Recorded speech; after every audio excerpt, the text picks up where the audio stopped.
ইউক্রেনে যুদ্ধবন্ধে শান্তির বার্তা দিয়ে বেইজিং থেকে বিদায় নিলেন পুতিন। তবে পশ্চিমাদের মধ্যস্থতা মানবেন না বলে সাফ জানিয়ে দিয়েছেন তিনি। সেই সাথে চীনকে মধ্যস্থতাকারী হিসেবে দেখতে চাইছে রাশিয়া।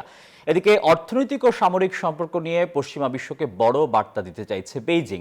তবে সফরে পুতিন ও শি জিনপিং এর আলিঙ্গনাবদ্ধ ছবি নিয়ে হাসি ঠাট্টা করেছে হোয়াইট হাউস। পুতিনের চীন সফর ঘিরে আলোচনার কেন্দ্রে ছিল ইউক্রেন সংকট। এবার যুদ্ধ বন্ধে খোলামেলা আলোচনা করলেন চীনা প্রেসিডেন্ট শি জিনপিং এবং ভ্লাদিমির পুতিন। রাজনৈতিকভাবে যুদ্ধের সমাধান খোঁজার বিষয়ে একমত হন উভয় নেতা। তবে পশ্চিমাদের মধ্যস্থতা মেনে নেবে না বলে সাফ জানিয়ে দিয়েছেন পুতিন। মধ্যস্থকারী হিসেবে যদি চীন উদ্যোগ নেয় সেটিকে স্বাগত জানিয়েছেন তিনি। আমরা সবসময় আলোচনার জন্য প্রস্তুত।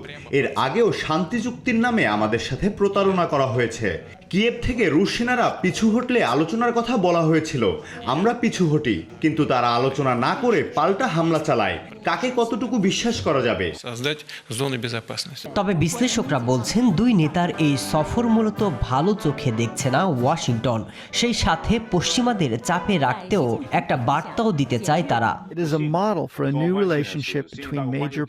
দুই নেতার যৌথ বিবৃতিতে যুক্তরাষ্ট্রকে উদ্দেশ্য করে অঙ্গীকার করা হয়েছে জ্বালানি, মহাকাশ এবং সামরিক বাহিনীর মতো গুরুত্বপূর্ণ খাতে আরও ঘনিষ্ঠভাবে কাজ করবে তারা।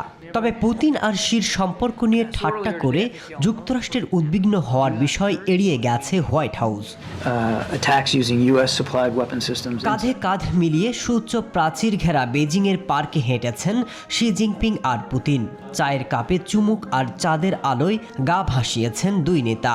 এ সফরে যেসব বিষয়ে সিদ্ধান্ত হয়েছে তারই চূড়ান্ত প্রকাশ ছিল এই সৌহার্দ্য প্রদর্শন। আর বিশ্লেষকরা বলছেন বিদায় বেলায় বন্ধুর সাথে ইচ্ছাকৃত বিরল ভঙ্গির আলিঙ্গনের উদ্দেশ্য পশ্চিমা বিশ্বকে দেখানো আগের চেয়ে শি জিনপিং আর পুতিন আরও ঘনিষ্ঠ। মাসুদ রানা, নিউজ 24।